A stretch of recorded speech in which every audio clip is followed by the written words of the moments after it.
ici c'est la pâtisserie. Pâtisserie où on fait les banquets aussi, puisque les locaux sont dans cette direction, donc on envoie tous les banquets. On prépare tout en cuisine et puis on envoie tout le sauce.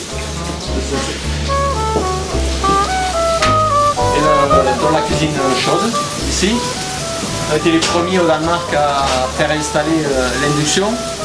C'est très pratique pour travailler parce qu'on peut envoyer en fait 200 couverts de cette cuisine.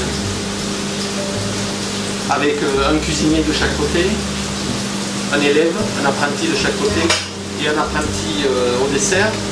Donc ça fait 2 cuisiniers, 3 apprentis, moi en plus ou un chef de plus quand c'est vraiment busy. Et il y a beaucoup de parties. Hein. Et ça tourne très très bien. Hein. Moi je ne suis pas quelqu'un qui se lève le matin, et je prends le téléphone, je commande mes produits, j'attends que ça arrive et puis et on démarre en cuisine. Il faut qu'il se passe beaucoup plus de choses parce qu'autrement c'est pas intéressant. Et c'est ça, je trouve qu'au Danemark c'est facile de vouloir faire changer les choses.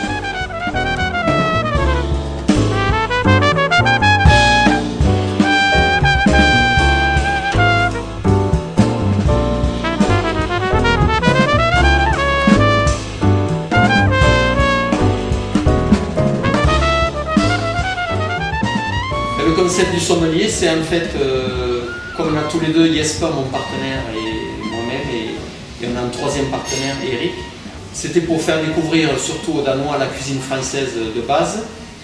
Et je veux dire, ce qui est intéressant aussi, c'est d'avoir plus de stemning, d'ambiance. Et pour avoir de l'ambiance, il faut beaucoup de clients, parce que dans les restaurants étoilés Michelin, souvent ça ressemble à pas les cimetières, mais une église, des trucs comme ça. Tout le monde parle très, très doucement et on a peur de faire du bruit et tout ça, je veux dire. Alors qu'ici, tout le monde peut faire du bruit. Plus il y a du bruit, plus il y a de l'ambiance. Ou on choisit de travailler en étoilé Michelin toute sa vie, ce qui est aussi fantastique. C'est d'approcher la perfection et tout ça, je trouve que c'est un travail fantastique.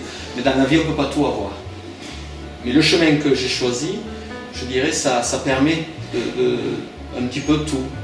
D'avoir une famille, s'occuper de ses enfants et d'avoir une place de travail agréable aussi.